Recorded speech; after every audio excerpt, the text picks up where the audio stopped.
ہمارے انمول ہیرے وہ اکٹھے تشریف لے آتے ہیں۔ اب میرا خیال ہے افضال چشتی صاحب کو 10 منٹ دینا بڑی زیادتی ہے، کیونکہ کمال پڑھتے ہیں وہ اب جب صاحب اکٹھے ہو جائے آخری 10 منٹ میں تو مشکل ہو جاتا ہے۔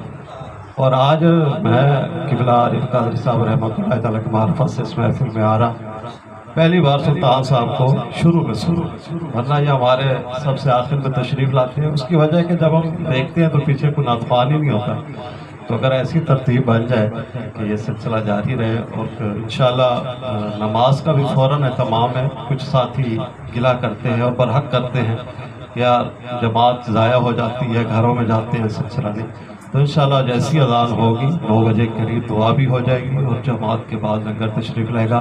الحاج منیر صاحب سے گزارش ہے، کیونکہ شاہد صابری صاحب بھی ماشاءاللہ جب اپنا ویسی کلام پڑھتے ہیں اس کے بعد سر میں پڑھتے ہیں تو ایک اپنا ذوق ہے، لیکن آج وقت کی وجہ سے ایک ہی ہم کلام سن سکے۔